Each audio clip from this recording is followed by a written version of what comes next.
semua rekan-rekan yang melayani, thank you. Shalom untuk rekan-rekan yang beribadah melalui live streaming online.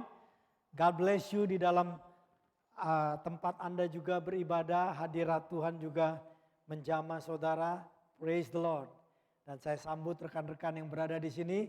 Thank you untuk semua rekan-rekan, wajah-wajah yang bertumbuh mengasihi Tuhan dan mencintai Tuhan. Haleluya. Pulang dari Indonesia, bro? Iya, Fer. Kok jadi hitam, bro? Kirain lagi santai di Indonesia, di Bali gitu, lagi honeymoon yang kedua gitu, enjoy ya. Boleh tuh. Dari Indonesia, betul? Ya, atau kamu, Ricky? Haleluya, praise the Lord ya. Haleluya, thank you semua rekan-rekan. Dan senang juga, welcome Enrico. Sudah berapa minggu gak ketemu juga ya, Bapak yang suka anak-anak.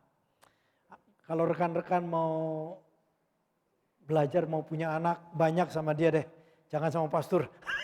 Saya cuma 2, yang itu 5 saudara ya. Bagaimana membesarkan anak 5 dan menikmati ya. Praise the Lord ya. Praise the Lord. Nah, sebelum kita mendengarkan firman Tuhan, kita bersyukur bahwa kita di bulan Desember ini satu anugerah. 11 bulan sudah berlalu dan ini bulan yang terakhir saudara ya. Dengan suasana yang ada tambah dingin, kita mau mensyukuri di dalam 11 bulan yang lewat dan kita boleh berada di Desember bulan 12. Dan ini juga minggu pertama, nanti kita bersyukur untuk perjamuan kudus yang Tuhan perintahkan bagi kita untuk melaksanakannya. Haleluya. Dan sebelum ini kita ingin mendengarkan pengarahan dari tim apostolik, yaitu Pastor Semi Hartanto sebagai Ketua Umum Gereja Jemaat Kristus di seluruh IFGF Global. Beliau memberikan pengarahan untuk tema dalam bulan ini, bulan 12, yaitu faithful, kesetiaan. Silakan bisa di on dan tolong digelapin. Thank you. Semua aja gelap ya Bapak.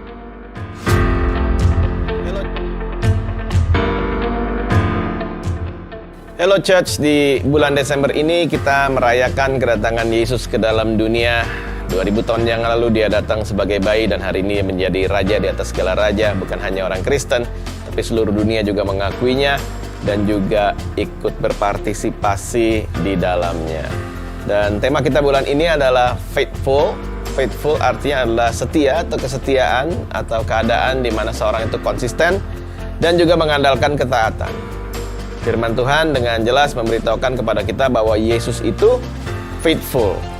Artinya apa? Yesus itu setia dan bahwa janjinya untuk datang kembali pasti akan terlaksana. Ketika sebelum Yesus lahir, janjinya dinyatakan kepada para nabi di dalam perjanjian lama, janji demi janji, nubuatan demi nubuatan tentang kelahiran Yesus terjadi. Demikian juga dengan kedatangannya, pasti dia akan datang kembali untuk menjemput mempelainya, gerejanya.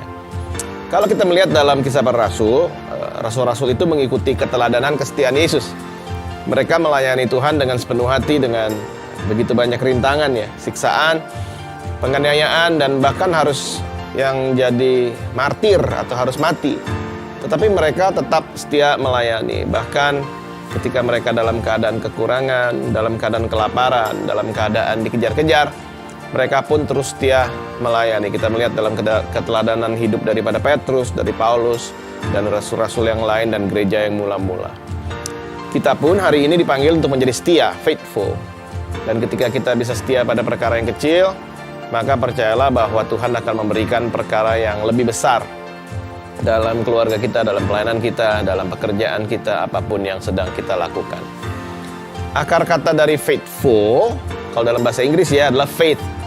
Yang berarti bukan karena kuat, bukan karena gagah, tapi karena ada kepercayaan kita, iman kita kepada pribadi Yesus sendiri yang menjadikan alasan kita bisa faithful atau setia. Setia kepada janjinya, setia kepada segala macam hal yang dia firmankan dalam kehidupan Anda dan saya.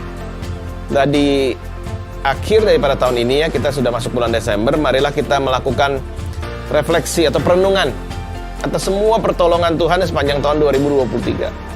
Sambil berdoa dengan penuh harap untuk tahun 2024 yang lebih baik dibanding hari kemarin. Marilah kita mengakhiri tahun ini penuh dengan pengucapan syukur, karena firman Tuhan berkata bahwa marilah kita masuk ke dalam gerbangnya dengan nyanyian syukur, ke dalam pelataran dengan pujian. Saya rasa kalau kita mau masuk 2024 dengan baik, marilah kita juga betul-betul merenungkan kesetiaan Tuhan sepanjang tahun ini dengan pengucapan syukur. Paulus juga berkata dengan doa yang tidak putus-putusnya dengan pengucapan syukur. Saya yakin sekali 2024 akan ada banyak rencana Tuhan yang Tuhan sedang bukakan dan kerjakan dalam kehidupan Anda dan saya. Dia faithful. Dan saya juga ingin kita semuanya menyadari bahwa kesetiaan Yesus dinyatakan bahwa dia melakukan perjanjian dengan umat manusia yang sudah pasti gagal dalam perjanjian. Karena itu dalam bahasa Ibrani dikatakan Tuhan itu hesed. Hesed artinya adalah setia, bahkan melakukan janji dengan pribadi yang sudah pasti mengingkari janji itu. Jadi kita mau belajar akan kesetiaan Yesus yang terjadi dalam kehidupan kita, dan kita mau praktekkan juga dalam kehidupan kita sehari-hari. Dan sekali lagi saya juga ingin terima kasih untuk semua pastoral staff, head coach dari discipleship department coach, kayak group leader, core team leader, dan semua volunteer yang telah melayani sepanjang tahun 2023 ini ya.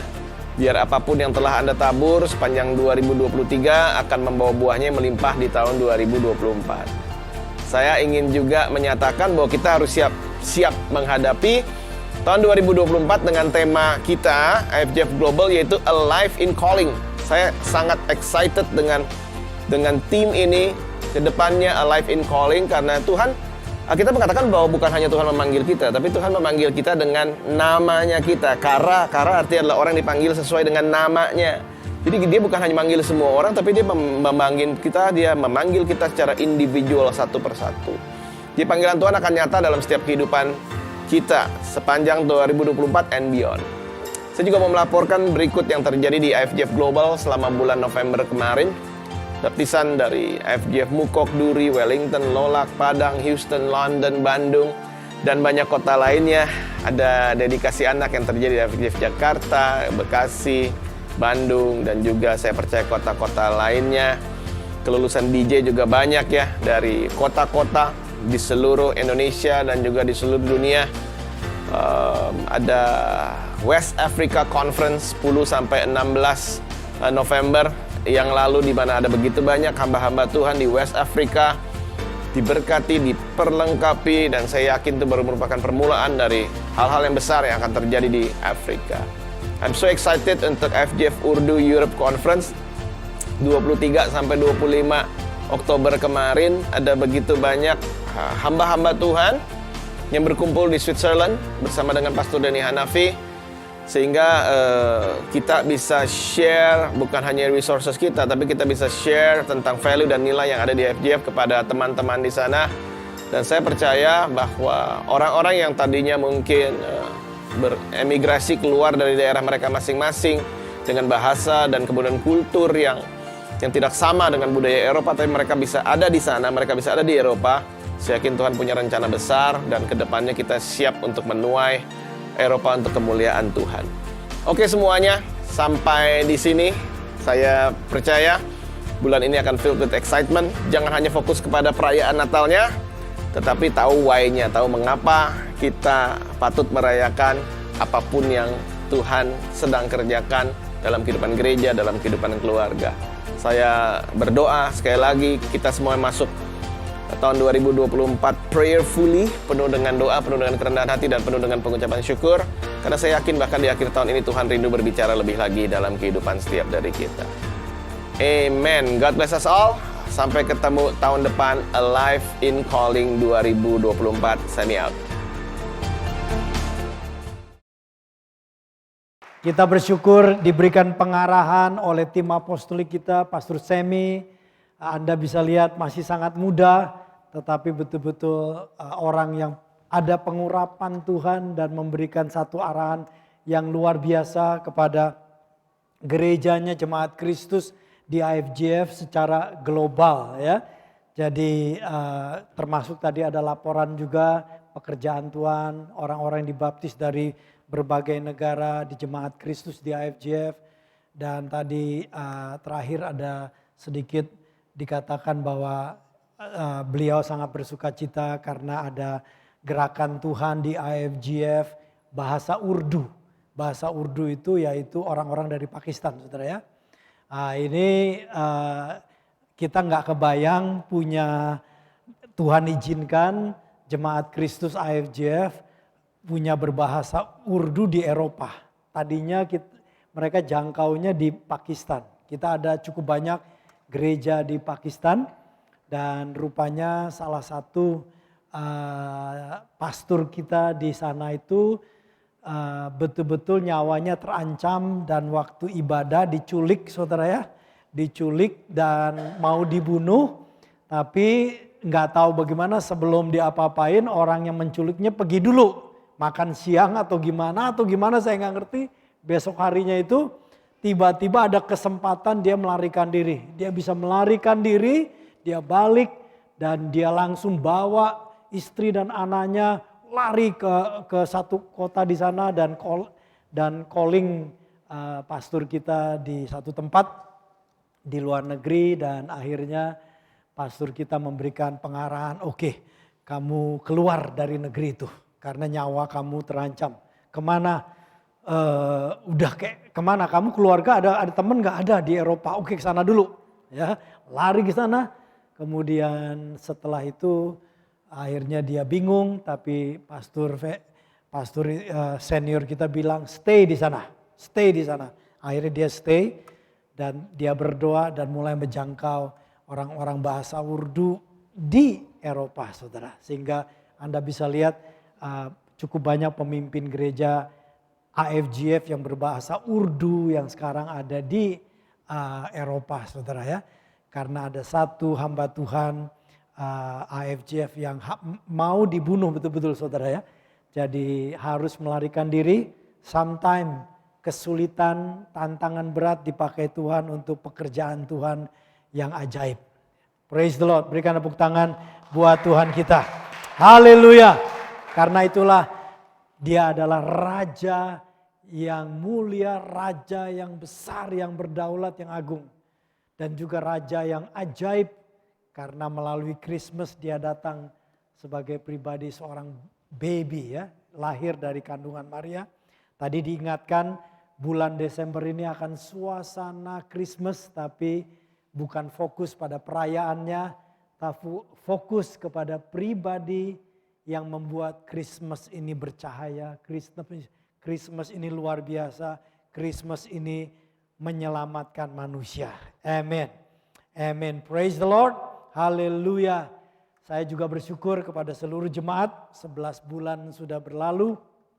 Ini awal daripada bulan Desember dan saya bersyukur boleh dipercayakan menggembalakan para jemaat yang mencintai Tuhan. Haleluya. Baik rekan-rekan jemaat yang berada di sini bersama keluarga Anda. Haleluya. Saya senang tadi begitu pastor keluar lagi buka terang mobil, tahu-tahu melihat Ricky Dian dengan anak-anak. Wah, senang saudara. Me and my household, we serve the Lord and we worship the Lord. Kami dan keluarga kami menyembah Allah dan melayani. Senang lihat anak-anak, orang tua bersama-sama datang ke rumah Tuhan ya. Dan saya tahu juga Enrico pasti bawa anaknya ya, rekan-rekan sini yang punya keluarga, anak-anak. Ayah dan ibu, thank you untuk Anda yang membawa anak-anakmu satu keluarga boleh beribadah dan melayani Tuhan. Yang jauh juga dalam tahun ini dengan setia Evan sama Alicia ya. Nggak gampang, ini juga jauh saudara. Kalau nggak jalan tol itu 2 jam, kira-kira 2 jam sampai 2 jam setengah ya. Kalau macet lebih lama lagi ya. Karena pastor berapa kali ke sana dan saya tahu rumahnya kalau nggak macet aja minimum butuh 2 jam saya ke sana ya. Jadi thank you untuk seluruh orang tua, ayah dan ibu yang setia bersama-sama keluarga Anda beribadah dan melayani Tuhan. Thank you untuk jemaat Tuhan yang mengasihi Tuhan dan setia kepada Dia. Amen, praise the Lord. Hari ini saudara, Pastor akan menyampaikan firman Tuhan yang dari perikop yang kita sering dengar. Tapi saya ingin kita benar-benar menanggapi dengan serius kisah ini karena kisah ini adalah untuk kita. Ya, yaitu pada waktu Yesus dicobai oleh iblis di padang gurun. Ya, kita lihat Matius pasal 4. Matius pasal 4. Kita mulai baca dari ayat 1. Ya, Matius pasal 4. Mulai ayat 1, kita akan baca, praise the Lord. Nanti sampai ayat 11 kita akan baca, setelah itu kita akan kupas ini ya. Matius pasal 4 ayat 1 sampai 11. Maka Yesus dibawa oleh Roh ke padang gurun untuk dicobai iblis. Dan setelah berpuasa 40 hari dan 40 malam, akhirnya laparlah Yesus. Akhirnya laparlah Yesus. Lalu datanglah si pencoba itu dan berkata kepadanya, jika engkau anak Allah, perintahkanlah batu supaya batu-batu ini menjadi roti. Tetapi Yesus menjawab, ada tertulis, manusia hidup bukan dari roti saja, tetapi dari setiap firman yang keluar dari mulut Allah. Ayat 5. Kemudian iblis membawanya ke kota suci dan menempatkan dia di bubungan bait Allah. Lalu berkata kepadanya, jika engkau anak Allah, jatuhkanlah dirimu ke bawah. Sebab ada tertulis, mengenai engkau ia akan memerintahkan malaikat-malaikatnya dan mereka akan menatang engkau di atas tangannya supaya kakimu jangan terantuk kepada batu. Ayat 7, Yesus berkata kepadanya, ada pula tertulis, janganlah engkau mencobai Tuhan Allahmu. Ayat 8, dan iblis membawanya pula ke atas gunung yang sangat tinggi dan memperlihatkan kepadanya semua kerajaan dunia dengan kemegahannya. Dan berkata kepadanya, semua ini akan kuberikan kepadamu jika engkau sujud menyembah aku. Ayat 10, maka berkatalah Yesus kepadanya, enyahlah iblis, sebab ada tertulis, engkau harus menyembah Tuhan Allahmu dan hanya kepada Dia sajalah engkau berbakti. Ayat 11, lalu iblis meninggalkan dia. Dan lihatlah malaikat-malaikat datang melayani Yesus. Di ayat 11 yang tertulis, lalu iblis meninggalkan dia. Dan lihatlah malaikat-malaikat datang melayani Yesus. Kalau Anda membaca di Lukas pasal 4, bagian itu ada tambahan. Yaitu ketika iblis pergi, malaikat melayani, ada tambahan yang berkata bahwa iblis menanti waktu yang baik. Waktu yang baik untuk menjatuhkan, menggoda, menjatuhkan Yesus. Waktu yang baik bagi setan adalah waktu yang tidak baik bagi saudara dan saya. Ya. Dia menanti dengan sabar. Karena itulah dari lewat firman ini kita lihat bagaimana Yesus mengalahkan cobaan dari setan. Dua fokus dari perikop peristiwa yang Yesus dicobai iblis ini kita akan tekankan. Hanya dua, karena ada beberapa hal secara teologia gak gampang. Alkitab mengatakan maka Yesus yang dibawa oleh Roh Kudus ke padang gurun untuk dicobai iblis. Jadi yang membawa Yesus ke padang gurun itu adalah Roh Kudus. Nah kadang-kadang ini tidak mudah, tapi percaya bahwa segala yang terjadi itu Tuhan izinkan bukan untuk menghancurkan kita, tetapi untuk kita boleh mengalami kemenangan. Yesus dipimpin oleh Roh Kudus ke padang gurun dicoba iblis, bukan untuk dikalahkan, tetapi memperlihatkan bahwa manusia bisa mengalahkan cobaan iblis. Anda dan saya di dalam Yesus Kristus bisa mengalahkan cobaan si iblis. Amin. Karena itulah dua fokus daripada perikop peristiwa Yesus dicoba iblis. Satu, fokusnya adalah kuasa firman Allah untuk melawan pencobaan. Kuasa firman Allah untuk melawan pencobaan. Yang kedua, fokusnya adalah mengetahui bagaimana iblis mencobai orang. Kita harus tahu nih bahwa iblis mencobai orang itu kita harus mengerti supaya kita ini bisa berhati-hati. Firman Tuhan di dalam Efesus yang berapa kali ini khususnya dalam bulan-bulan terakhir Pastor sering ingatkan, firman Tuhan di Efesus dikatakan hari-hari yang kita jalani ini adalah hari-hari jahat. Walaupun keadaan yang kita jalani kelihatannya normal semua, tapi hati-hati karena firman Tuhan bilang hari-hari itu jahat. Nah, kita melihat bagaimana mengatasi pencobaan dalam hari-hari yang kita jalani. Nah, di sini bagian pertama, kuasa firman Allah untuk melawan pencobaan. Dengan jelas kita melihat bahwa Yesus memakai firman melawan pencobaan dari iblis. 3 kali di dalam perikop ini Yesus membuat pernyataan ada tertulis.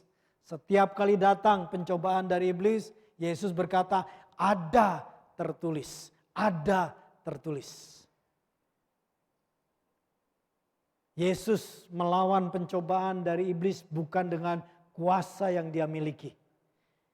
Yesus melawan iblis bukan dengan apapun, tetapi dengan ada tertulis, yaitu firman Tuhan.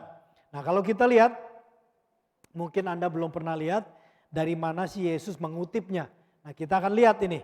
Di ayat 4 pada waktu Yesus mengucapkan perkataan menjawab tantangan pencobaan iblis, Yesus berkata, ada tertulis, manusia hidup bukan dari roti saja, tetapi dari setiap firman yang keluar dari mulut Allah. Dan itu dikutip dari kitab Ulangan. Ulangan pasal 8 ayat 3. Kalau bisa ditayangkan. Ulangan pasal 8 ayat 3. Nah, kita melihat ternyata ayat ini dikutip, di Ulangan ini dikutip oleh Yesus tidak seluruhnya. Nah, kita lihat ayat 3. Kitab Ulangan pasal 8 ayat 3. Pada waktu itu Allah berbicara kepada Musa untuk menjelaskan apa yang terjadi dalam perjalanan orang Israel yang dipimpin oleh Musa pada waktu itu. Alkitab mencatat ayat 3, jadi ia, huruf besar Allah, jadi Allah merendahkan hatimu, membiarkan kau lapar dan memberi engkau makan mana yang tidak kau kenal dan yang juga tidak dikenal oleh nenek moyangmu, untuk membuat engkau mengerti bahwa manusia hidup bukan dari roti saja, tetapi manusia hidup dari segala yang diucapkan Tuhan, atau kata Yesus di dalam perjanjian baru dalam bahasa Indonesia adalah bahwa manusia hidup bukan dari roti saja, tetapi dari setiap firman yang keluar dari mulut Allah. Itu dikutip dari Ulangan pasal 8 ayat 3. Tuhan Yesus mengutip bagian bawahnya itu. Kemudian kita lihat kejadian yang berikut ketika Yesus mengutip firman Tuhan. Ya. Pada waktu iblis mencobai dia, ayat 7 Yesus menjawab berkata begini, ada pula tertulis, janganlah engkau mencobai Tuhan Allahmu.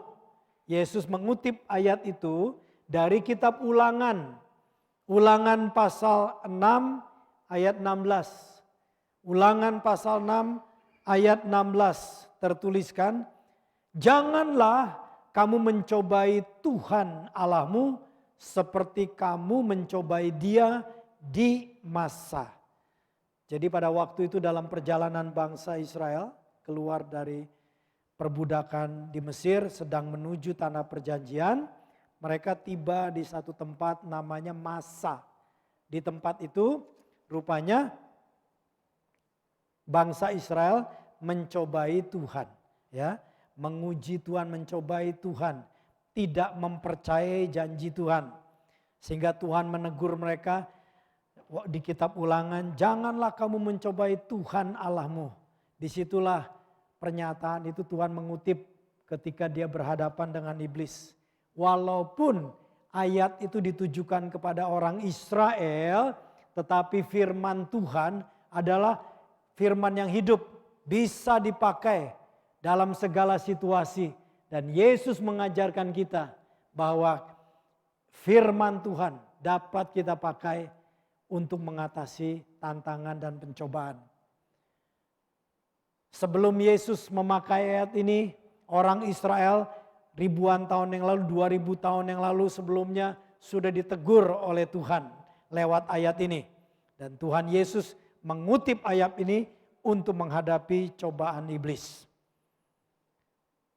Kemudian kita lihat yang ketiga, Yesus berkata tentang ada tertulis di ayat 10, Yesus berkata menghadapi iblis, ada tertulis engkau harus menyembah Tuhan Allahmu dan hanya kepada Dia sajalah engkau berbakti. Ini dikutip dari kitab Ulangan pasal 6 ayat 13. Tadi ayat 16, sekarang ayat 13, Ulangan pasal 6 ayat 13. Disinilah Yesus mengutip begini saudara. Engkau harus takut akan Tuhan Allahmu. Kepada Dia haruslah engkau beribadah dan demi namanya haruslah engkau bersumpah. Nah, ini ayat firman Tuhan kepada Musa untuk disampaikan kepada orang Israel. Yang berkata engkau harus takut akan Tuhan. Engkau harus beribadah kepadanya dan demi namanya haruslah engkau bersumpah, atau maksudnya berjanji setia dan berbakti. Yesus mengambil bagian B-nya di ayat 13 itu, kepada Dialah engkau harus beribadah dan berbakti. Saudara,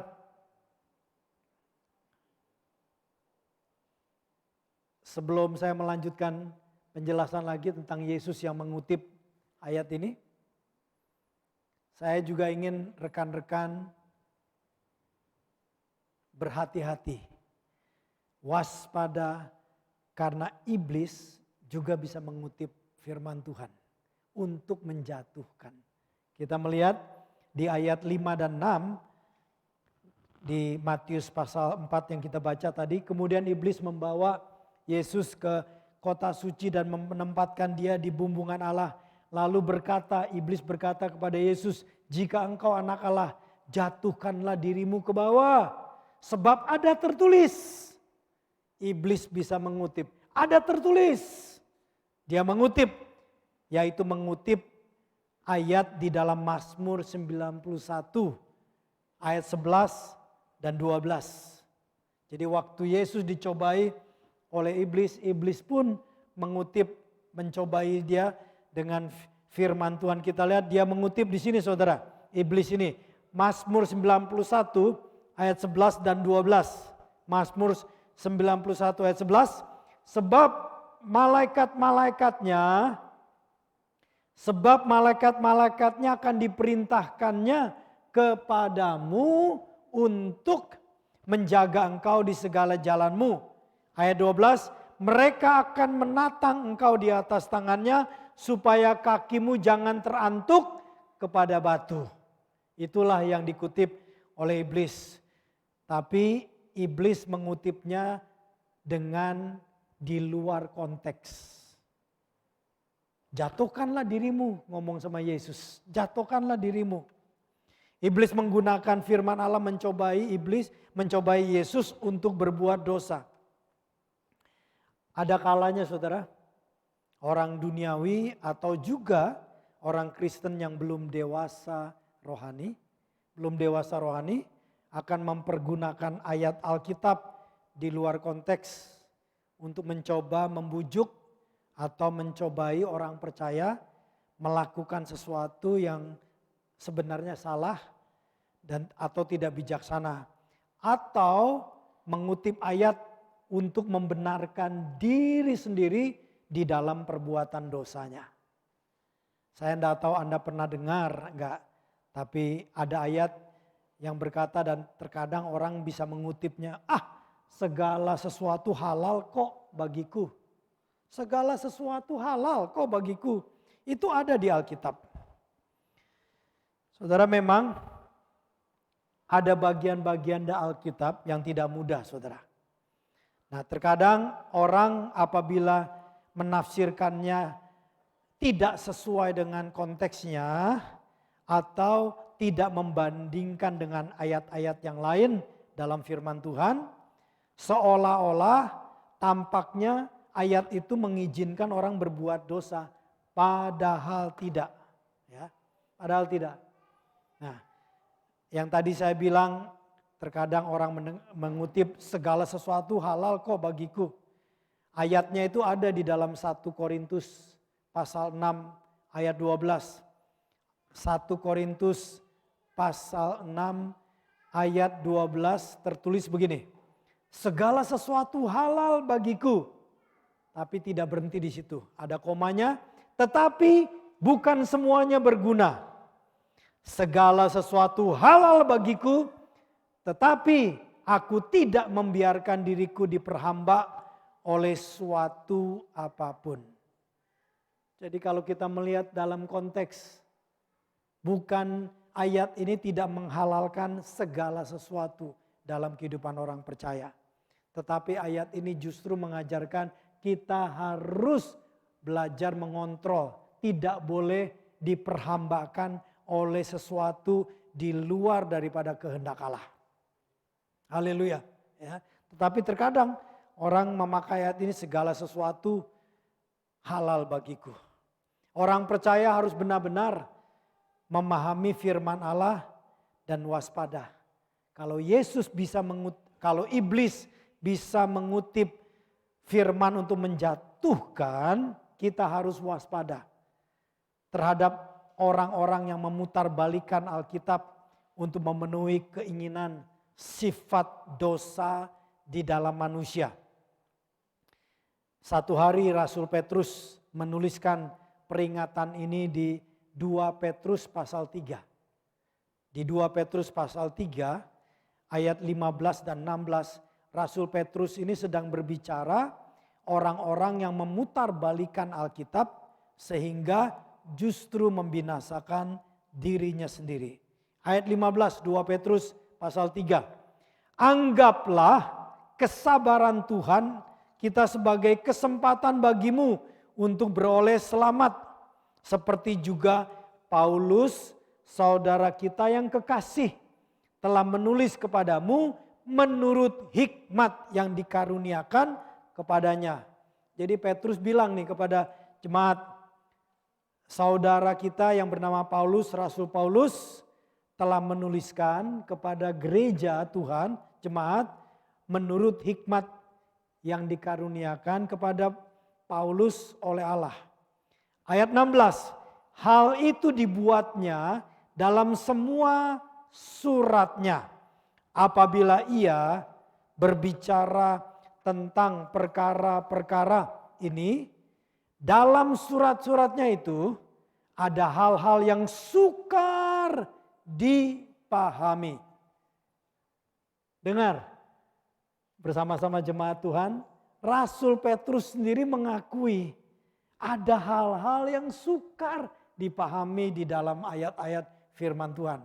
Termasuk di dalamnya tulisan-tulisan Rasul Paulus. Ada ayat-ayat yang sukar dipahami. Sehingga, perhatikan, hati-hati, sehingga orang-orang yang tidak memahaminya dan yang tidak teguh imannya memutarbalikannya menjadi kebinasaan mereka sendiri. Sama seperti yang juga mereka perbuat dengan tulisan-tulisan yang lain. Jadi ada ayat-ayat firman memang tidak mudah dipahami. Dikatakan di sini sukar difahami. Tetapi yang sukar itu bukan berarti orang menafsirkan dengan kemauannya sendiri.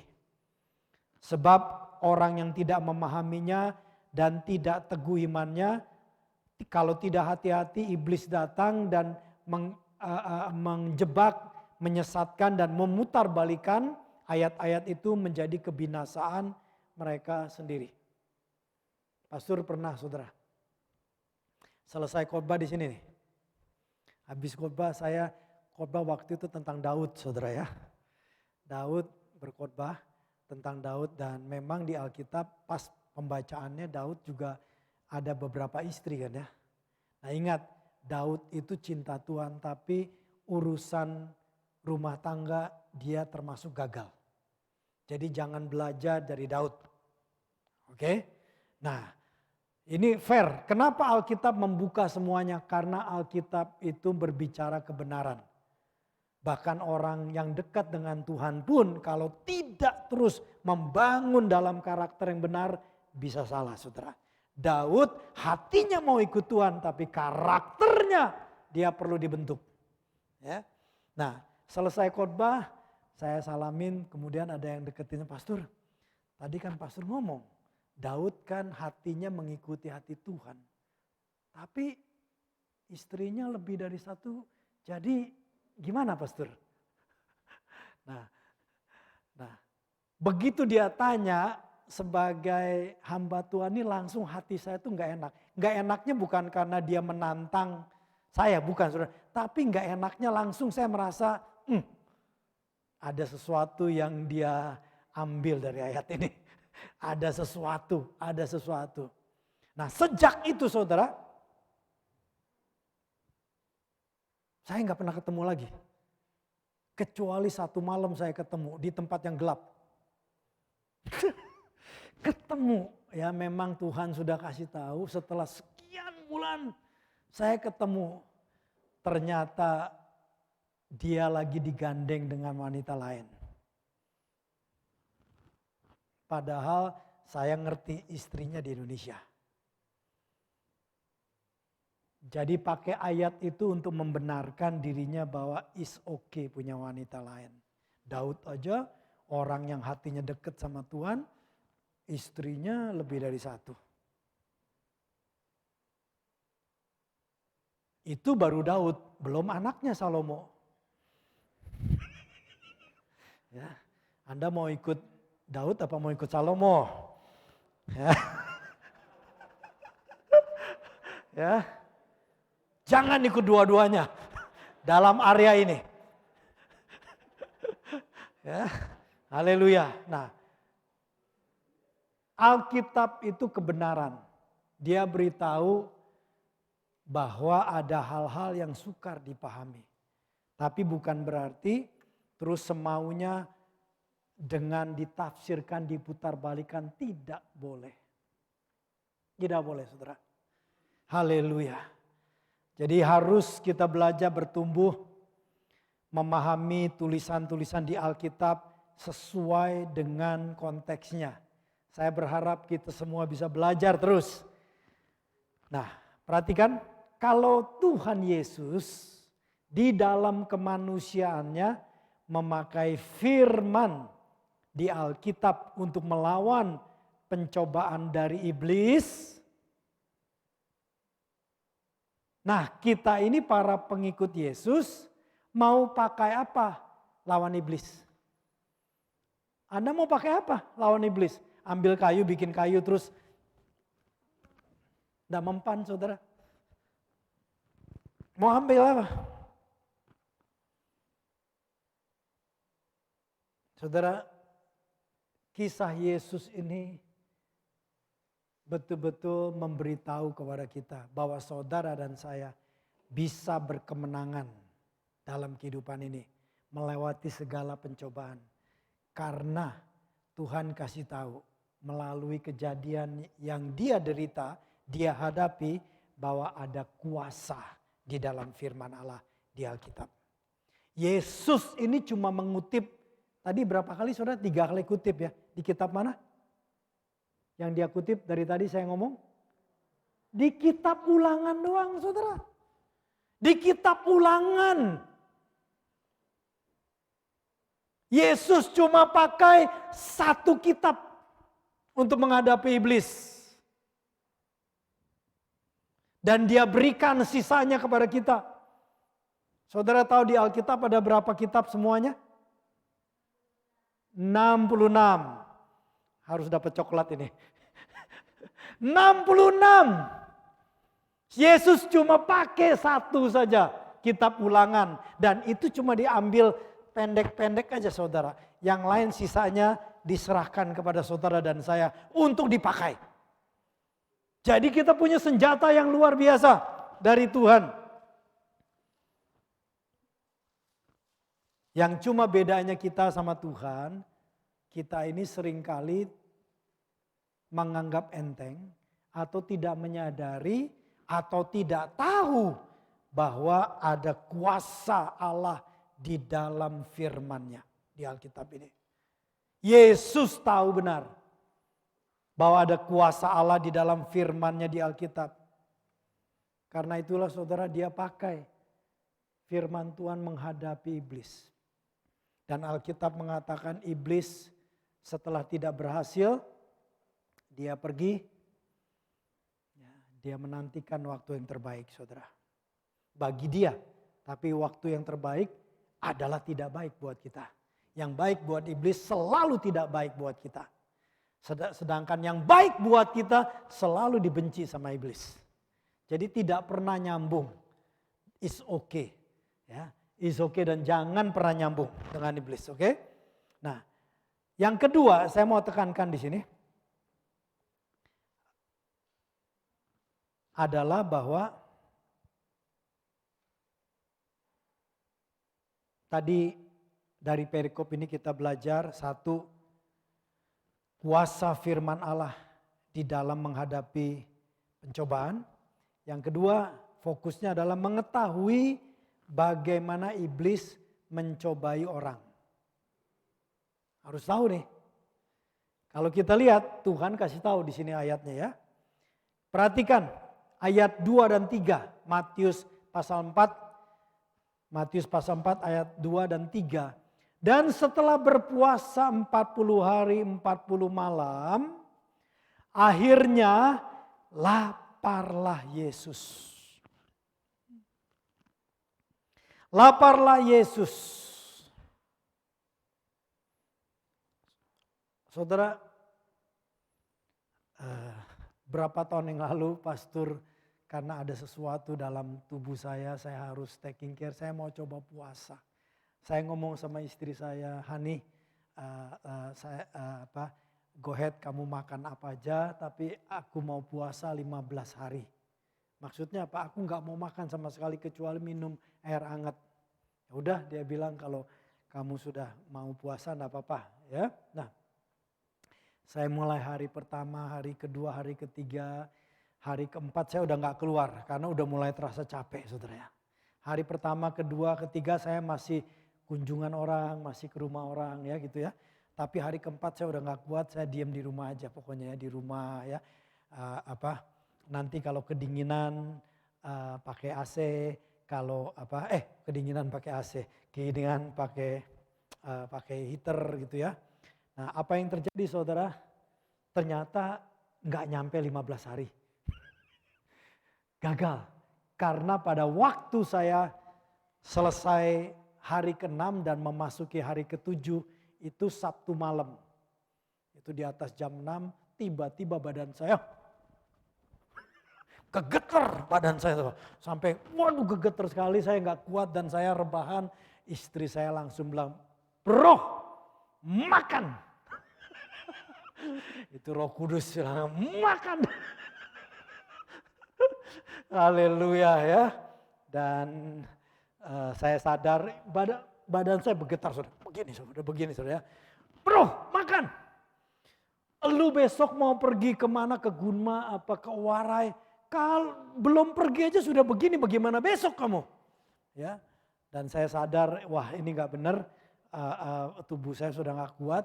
Jadi saya buru-buru dibikinin bubur hangat. Karena sudah 6 hari puasa gak boleh langsung bubur. Ya, bubur.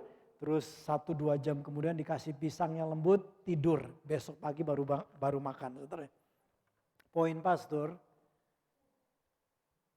Yesus ini 40 hari puasa. Kalaulah Yesus, namanya Yesus, dia orang luar biasa zaman dulu. Mungkin 3 kali lebih canggih dari kekuatannya dari saya. Jadi pada waktu dia hari 20 atau 25, pasti sudah merasa sesuatu yang luar biasa, saudara. Ini 40 hari. Waktu dia lapar, jadi Alkitab dengan jelas mengatakan Yesus lapar. Artinya dia betul-betul manusia. Yesus yang datang, yang kita kenal nanti di Christmas sebagai baby ini, dia bertumbuh menjadi manusia biasa, dia bisa lapar. Dan laparnya sangat luar biasa. Dan iblis tahu dalam keadaan lapar, lalu datanglah si pencoba. Jadi iblis nungguin sampai kondisinya lapar, baru iblis datang. Dengar baik-baik, iblis datang mencoba bukan saat Anda kenyang, tetapi saat Anda mengalami kondisi lapar. Saya ulangi lagi, iblis datang mencobai bukan saat kita kenyang, Anda kenyang. Tetapi di saat Anda ada dalam posisi kondisi lapar. Kondisi lapar adalah kondisi yang lemah. Ya, di sini pernah ada yang puasa 3 hari? Ya, pernah lah. 3 hari mah pernah lah. Enggak ngangkat tangan is oke. Ya. 1 hari. 1 hari pernah Pastor, wah itu 1 hari aja enggak enak. Memang 1 hari Anda puasa dari pagi 24 jam, besok pagi enggak enak saudara. Bahkan kalau enggak biasa malamnya enggak bisa tidur. Apalagi musim dingin. Nah, bayangin Yesus ini dicobai. Nah saya nggak tahu apakah dia dicobai pada waktu musim panas atau musim dingin, kita nggak tahu. Tapi cuaca di Timur Tengah ini kalau siang panas, kalau malam dingin. Musim panas pun kalau malam dingin saudara. Turun banyak sekali. Jadi selama 40 hari Yesus ini nggak seperti Pastor puasa di rumah. Kalaupun kunjungan jemaat yang mobil. Yesus di padang gurun. Kalaupun ada mungkin tenda kecil begitu aja. Panas ya kepanasan, dingin ya kedinginan. 40 hari. Artinya dia sangat-sangat lemah. Kondisi lemah secara fisik. Tetapi bedanya dia kuat dalam mental dan dalam roh. Nah, kita kalau tidak hati-hati kondisi lapar bisa kondisi lemah secara fisik, kondisi lemah secara mental, kondisi lemah secara rohani kita. Ketika itu lemah datang saudara pencobaan. Juga kondisi lapar adalah kondisi ada keinginan yang belum terpuaskan. Orang lapar kan pengen sesuatu, pengen makan, pengen minum, pengen apa. Ada sesuatu keinginan yang belum terpuaskan. Itu kondisi yang harus hati-hati. Kalau Anda pulang dari kerja lelah, hati-hati. Makanya pulang kerja banyak berbahasa roh. Karena nggak tahu begitu nyampe rumah istrimu atau siapa atau kucing atau gimana. Jatuh atau gimana Anda bisa emosi. Karena kelemahan pada tubuh itu bisa terpancing pada emosi.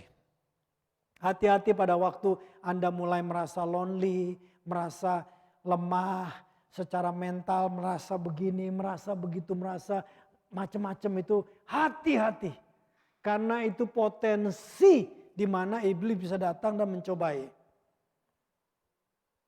Juga kondisi lemah secara roh.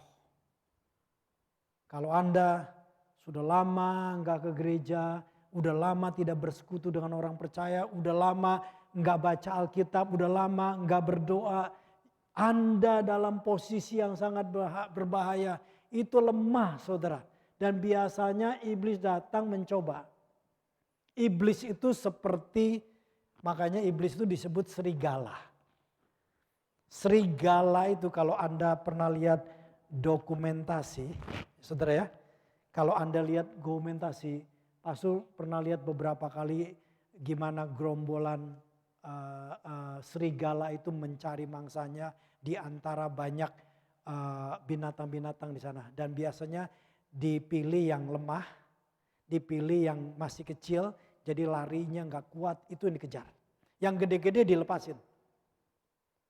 Dia cari yang lemah atau yang sudah mulai tua, penciumannya ngerti, wah ini udah mulai tua, kekuatannya sudah nggak kita serbu sama-sama. Nah, iblis tahu ada penciuman ketika Anda lemah, ketika Anda lemah jasmani, ketika Anda lemah mental, ketika Anda lemah secara rohani, iblis bisa cium. Dan ini berbahaya, berbahaya. Jadi saudara, jangan biarkan terus keadaan kondisi lemah. Jangan biarkan terus keadaan kondisi keinginan yang belum terpuaskan. Jangan biarkan. Sebaliknya, segera datang kepada Yesus. Baik di dalam ibadah pribadimu. Segera datang kepada Yesus di dalam ibadah mingguan bersama-sama, jangan tunda-tunda saudara. Jangan tunda-tunda. Sebelum mengambil perjamuan kudus saya mau ingatkan bersama-sama. Apapun keadaan saudara. Kalau saudara lemah, ada hal-hal yang tidak terpuaskan di dalam hidupmu yang kau kejar. Rasanya capek. Alkitab mengatakan, Yesus berkata, Matius pasal 11 ayat 28. Matius pasal 11 ayat 28. Marilah kepadaku semua yang letih lesu dan berbeban berat. Semua yang letih lesu dan berbeban berat, marilah datang kepadaku. Aku akan memberi kelegaan kepadamu. Haleluya. Haleluya. Tuhan ingin memberikan kelegaan buat kita semua. Hari ini saudara, haleluya, kalau saudara merasa imanmu kuat, saudara merasa tubuhmu sehat, saudara merasa mentalmu kuat, saudara bersyukur untuk anugerah Tuhan. Tetapi kalau ada dari kita yang mungkin saudara fisiknya kuat tapi mungkin mentalnya tidak kuat. Fisiknya kuat, mentalnya kuat, mungkin secara kerohanian saudara tahu saudara lemah. Datanglah kepada Tuhan dengan segala kelemahan apapun, segala letih lesu apapun, segala beban berat apapun kepada Tuhan. Kita mau mengambil perjamuan kudus. Jangan biarkan keadaan lemahmu, kondisi lapar, keadaan lemah, kondisi keinginan yang belum terpuaskan dibiarkan begitu saja. Jangan saudara. Tapi segera datang kepada Yesus. Datang kepada Yesus. Tuhan mau mengajak kita pada kesempatan ini datang kepada Dia. Rekan-rekan juga yang berada di rumah. Anda mungkin, saya tidak tahu. Kalau Anda sudah sekian lama tidak datang beribadah. Mungkin Anda sebenarnya tidak jauh dari Tokyo. Atau mungkin cuma 1 jam, 2 jam, datanglah beribadah. Jangan biarkan dirimu terus-menerus di dalam kondisi lemah, di dalam kondisi mengejar sesuatu yang belum terpuaskan, datang kepada Tuhan, bersama-sama beribadah kepada Dia. Karena hanya dari Tuhan yang memberikan kelegaan kepada kita. Mari kita bangkit bersama-sama. Haleluya. Melalui firman Tuhan hari ini, kita diingatkan berapa lama saudara sudah gak membaca Alkitab. Minggu depan kita sudah beli Alkitab cukup banyak. Minggu depan ini spesial. Ini hanya kitab Injil Matius, Markus, Lukas, Yohanes. Minggu depan saudara bisa lihat, bisa dapatkan. Di sini di dalam contohnya Matius ini, di sebelahnya ini ada tulisan rema, refleksi, dan yang ketiga aplikasi. Ketika Anda membaca Alkitab, biasakan ngomong sama Tuhan, Tuhan aku ingin dengar suaramu. Pasti di antara ayat itu ada sesuatu yang menggelitik hatimu atau ada di dalam pikiran Anda. Tulis sebagai rema. Anda renungkan peristiwa pasal yang satu pasal Anda baca itu. Refleksi ceritanya. Apa yang saudara bisa menggambarkan keadaan itu. Yang ketiga, saudara renungkan bagaimana aku mengaplikasikan ayat-ayat ini. Atau sesuatu yang saudara dapat. Saudara, Anda tahu yang ada di dalam grup AFGF Tokyo 100 sekian orang. Setiap hari Senin sampai Jumat, pastor berusaha mengirim renungan saudara. Tapi saya mau mengajak tahun ini, bukan tahun depan khususnya dan setelah baca ini bukan hanya dari pastor. Saya ingin Anda pun belajar. Saudara, betapa Tuhan Yesus ini mengetahui kuasa firman sehingga dia pakai untuk menghadapi pencobaan iblis.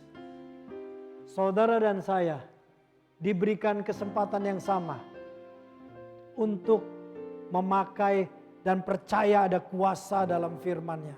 Saudara, satu hari sebelum kita mengambil perjamuan kudus ini, saya kasih kesaksian bahwa pastor mengenal satu keluarga sejak kami single. Dan memang sejak saya kenal beliau sudah termasuk kaya lah ya. Cuma perusahaannya 1 atau 2 aja begitu ya saudara. Nah sekian tahun saya ketemu dan saya dikasih kartu nama dan di balik kartu namanya itu ini perusahaannya. Mungkin ada 16 perusahaan. Nah, tapi yang membuat saya kagum bukan perusahaannya loh saudara. Yang membuat saya kagum bukan sekedar perusahaannya ini saudara. Tapi yang membuat saya kagum itu waktu itu pastor lagi pergi sama-sama beliau. Terkadang beliau berapa tahun sekali beliau datang ke Jepang. Saya pergi nih sama beliau nih. Terus sama keluarganya lagi lihat-lihat toko. Beliau terus duduk aja seperti kayak di depan toko sama pastor nongkrong gitu ya. Nongkrong gini ya saudara. Ya, terus dia ambil handphonenya, apa yang dia lakukan saudara? Kemudian apa? Sambil jongkok begini saudara. Itu saudara, dia tulis rema yang dia baca hari ini. Tadi pagi dia baca satu pasal, dia dapatkan ditulis di dalam note-nya tuh. Kemudian sambil istrinya kan masih lama, udah dia tulis-tulis apa saudara, refleksinya. Terakhir aplikasinya. Waktu saya lihat begitu kita duduk 15 menit.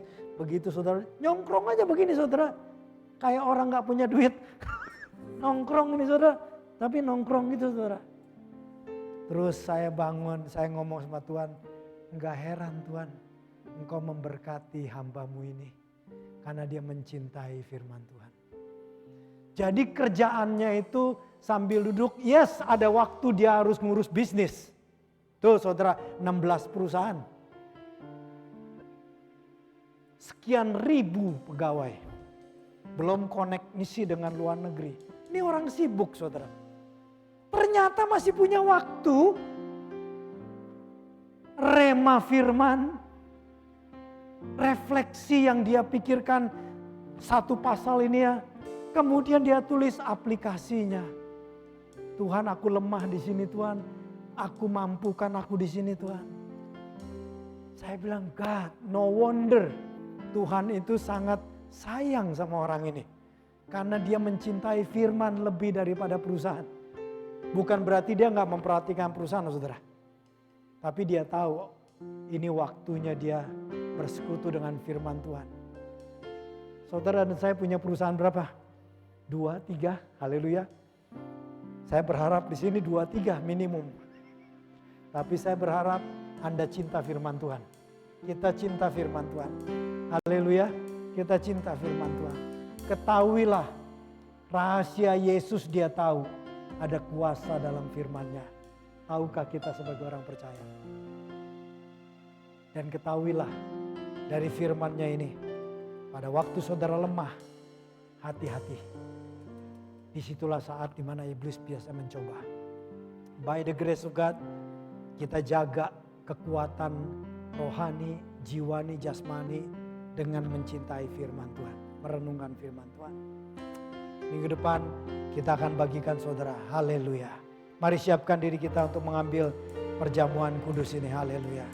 Haleluya. Ora baba baba baba rantala basyidi di di di di di di dalam. Ora baba baba baba baba rantala basyidi di di di dalam. Haleluya.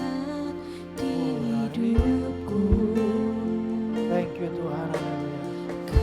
Thank you Jesus. Thank you Lord. Thank you Jesus. Thank you Lord. Haleluya. Thank you Lord. Kuburan darah Kristus. Kuburan darah Kristus. Kuburan darah Kristus. Kuburan darah Kristus. Oh yes Lord. Kuasamu sanggup menyembuhkan. Yes Lord. Jiwaku pun berserah hanya kepadamu. Yesus, Kaulah segalanya.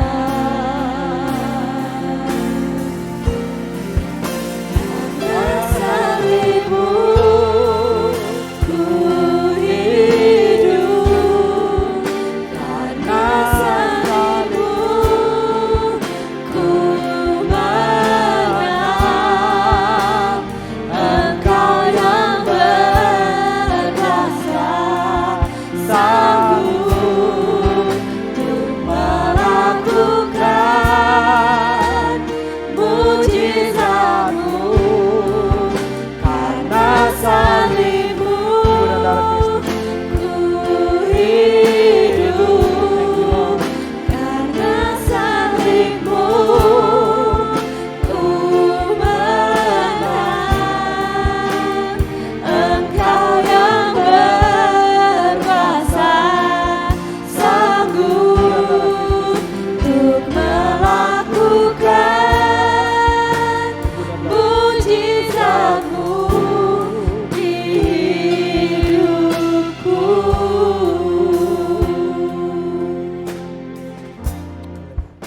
Haleluya.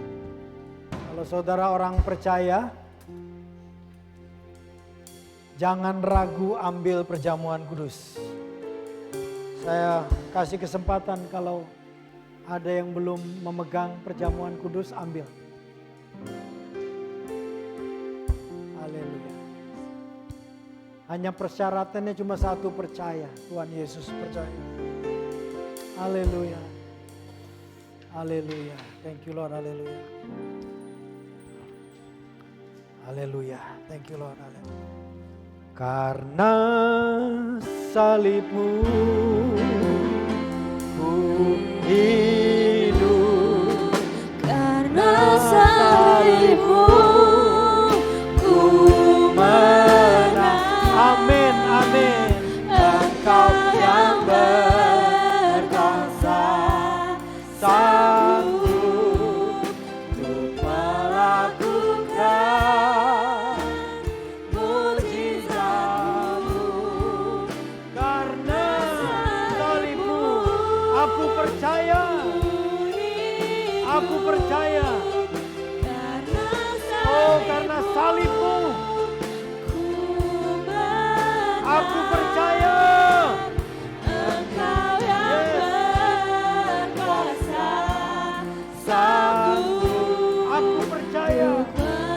melakukan Mujizatmu di hidupku. Haleluya, haleluya. Tuhan, kami adalah orang-orang percaya. Walau kami belum lihat kepalamu yang berlubang karena mahkota, tusukan mahkota duri. Kami percaya.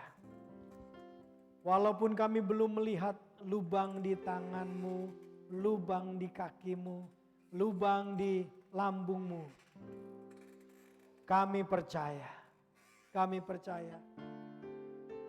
Yesus Putra Allah telah datang menjadi manusia, mengambil rupa sebagai manusia dan taat dengan segala kehendak Allah Bapa sampai mati disalibkan menjadi penebus kami. Kami percaya Tuhan, kami percaya. Terima kasih untuk pengorbananmu, kematianmu memberikan kami hidup yang kekal. Penderitaanmu, bilur-bilurmu yang tersayat, yang terluka di tubuhmu, kesakitanmu untuk memberikan kami kesembuhan dan kesehatan. Penderitaanmu menanggung kutuk-kutuk hukum Taurat. Segala kutuk-kutuk Engkau tanggung, supaya kami tidak lagi hidup di bawah kutuk, tetapi kami hidup di dalam anugerah Allah, di dalam berkat-berkat perjanjian bersama dengan Abraham. Terima kasih Tuhan. Terima kasih Tuhan untuk anugerah-Mu yang besar dan ajaib. Terima kasih Tuhan. Terima kasih Tuhan. Saat ini kami akan mengambil perjamuan kudus ini sesuai dengan perintah Tuhan, bahwa kami memperingati kematian Kristus, kebangkitan-Mu, dan Kau telah terangkat ke surga, dan memperingati satu hari Engkau akan datang kembali ke dunia ini untuk menjemput umat-Mu. Kami percaya Yesus yang telah mati, yang telah dibangkitkan, yang telah terangkat, duduk di sebelah kanan Allah Bapa, yang mulia di sorga, Engkau juga akan kembali datang ke dunia ini. Maranatha, datanglah Kristus. Terima kasih untuk tubuh Kristus yang terpecah-pecahkan. Terima kasih untuk anggur ini yang adalah darah Kristus yang tercurahkan. Terima kasih Tuhan. Kami akan makan, kami akan meminumnya dengan hati yang percaya. Di dalam nama Tuhan Yesus Kristus. Amin. Mari makan dan minum perjamuan kudus ini. Amin.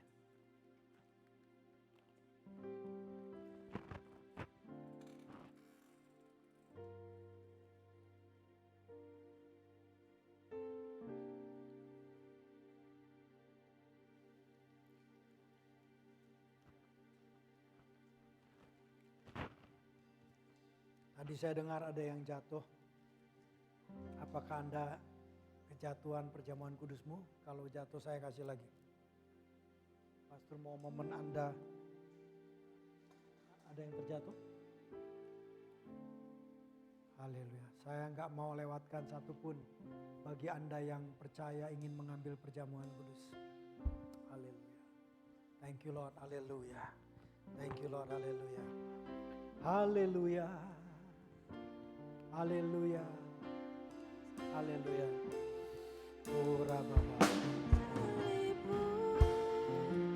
Ku hidup karena salibmu, ku menang. Oh yes, yes, aku percaya, sanggup, aku percaya. Melakukan mujizatmu karena salibmu, ku hidup karena salibmu, ku menang. Amin. Yes. Engkau yang berkuasa, Sanggup untuk melakukan mujizatmu di hidupku. Yes, berikan tepuk tangan. Peluk-pelukan Tuhan kita yang sanggup dan berkuasa. Haleluya. Dalam nama Yesus. Amin. God bless. Silakan saudara bisa duduk. Saya serahkan kepada